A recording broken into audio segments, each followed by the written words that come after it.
Hi, everyone. My name is Christine, and I am a special ed resource room teacher for third, fourth, and fifth grade students.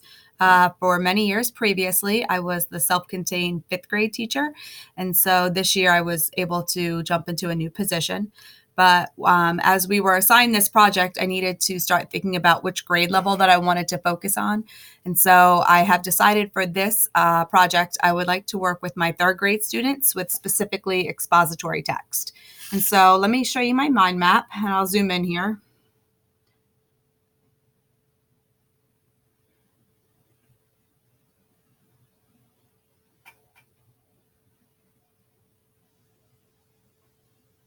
Here we go. And I'm going to start here right in the center with expository. And around the word expository, I did third grade research writing. So one of the standards for third grade is to conduct short research projects to build knowledge. Specifically, the standard would be to write an explanatory text to examine a topic and convey ideas and information clearly. And so when we started thinking about this project, I first shot off to here with the word biography. Third graders typically need to write a biography, and we have been using to write about famous African Americans. They can be male or female, but we're staying away from some of the same old standbys. So we don't want research projects on Dr. Martin Luther King or Harriet Tubman. These are famous African Americans that the students already have a lot of knowledge about. And so it doesn't really build knowledge for them. It's just adding. So we would like to help them choose students that are choose famous African Americans that maybe they don't know as much about. To begin with third grade, when we talk about biographies, we need to my first lesson has to be, what is a biography? They don't have a ton of experience with reading biographies other than maybe short passages in their reading anthology. And so I would like to do this by using mentor text. In our school library, I've already taken out tons of the biographies that they have as examples of mentor texts, and to show the students as many of the texts as I can, and then help them decide on maybe a person that sparked their interest that they would like to learn more about. And once we have that, we need to start thinking about what information is important enough to be included in a biography. As you can see here, I kind of stemmed off at is their early life important, their adult life, their claims to fame, their achievements. But I really want the kids to begin to think about, as in a mini lesson, what is the information that's important to be included in biography, and to begin to write their own questions. Part of that would be some organizational skills. And so I would like to do that by showing them, again, different mentor texts, and show them how those authors organize a biography, what would that actually look like. Once we start coming up with questions, I would like to have another lesson where we use our peers and teacher conferencing to help us group the questions or the like information together. And so they have to determine, is 3 or 4 categories for their questions enough? Can they put some of those questions that they've come up with into more than one category, or can we combine them and use that? So here's a big word down at the bottom there. It says research. And again, for third graders, they have a lot of experience using the internet and the laptops and the iPads, but they do not have really great experience choosing credible websites or actually how to conduct research to use it in a writing piece. And so another mini lesson that I would love to do would be to show the students how to research, to be able to find information that they're going to answer from the questions that they did in the previous lesson. And so we could absolutely use the texts from the library to help them find information, but they could also use some internet sources. And so some of the credible sources that we have for our students in my school would be the website. It's a little hard to see there. Let me zoom in or zoom out. It would be Epic, which is a free website, and then Kids Encyclopedia Facts. And so those are websites that I know are safe for the students to use and that would have actual factual information.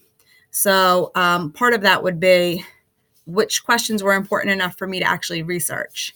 And then how do I take notes? Showing the students what it looks like when we are doing research and how we write down information would be a very valuable lesson. so that they can begin to create their own graphic organizer or perhaps even an outline, but to use the questions that they created and then to find the answers. So let me look here where it says here next to draft. The draft looks like a piece of paper, but here's another standard there to be able to introduce the topic and then group that related information together. So taking the questions that we did in previous lesson to answering them with our research, and then be able to use those answers and put them in some kind of grouping that makes sense. So if you notice here under the word expository, I have the word teacher conferences, and I pointed it in almost all the directions because for each of these mini lessons, the students are going to need to be able to conference with the teacher and to conference with each other so that they can begin to learn. So as we move on, it'll be to draft, and there we go. Kind of looks like a piece of paper there. And when students begin to draft, I don't want them to be copying their notes verbatim or to copy right from the book. And so when we're drafting and before we even get started, I want to use mentor text again. And I want to show them how authors begin writing biographies. What does an author do to open their paper, to open their book? So some examples might be to use a famous quote that the author might have said, or to write down some of their accomplishments, or maybe even some kind of summary to open their draft. And then as we continue to write and using those notes from our research and our graphic organizers, to again use many examples to do our conclusion.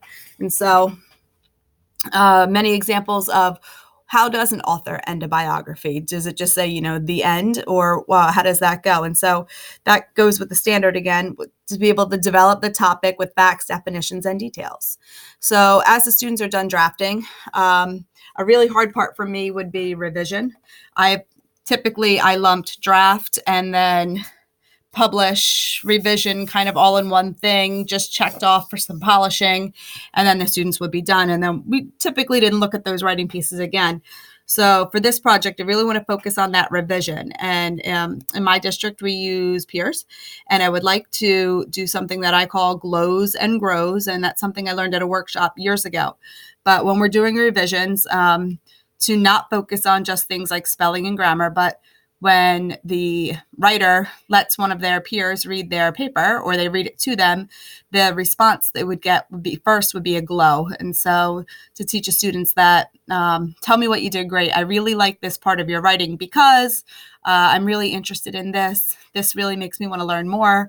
And then after they give them a few compliments about what they thought was really great, to give them a grow, meaning what could they add to make their paper even better? So maybe questions like, did I include relevant information? Was there any information there that maybe wasn't important enough or just didn't need to be in that section? And then did I organize my draft so that it makes sense? Does it flow? So here are some of the things I want to work on in revision. And then as we're ending up, we want to go to publishing and polishing. So publishing doesn't always have to be just a handwritten piece. Maybe the students would like to choose to type it. And then maybe we can add some illustrations if that is something that would support their writing, because that would be another part of the standard, to include illustrations if it's appropriate. And then lastly, to polish, to look at those mechanics and to spelling, grammar, punctuation, and capitalization so that their errors don't interfere with the meeting. And then the very end there, straight up and down above the word expository, says celebrate and share. And so celebrate and share can look many different ways. It could be where the students use the author chair in the classroom and we all get to sit and listen to everybody's biography. It could be just a book swap and we switch papers and everybody gets to read 2 or 3 papers. We can even think about inviting in administrators and parents. So here are some of my ideas for my mind map and for my signature assignment. And I will post a picture of both. Thanks for listening.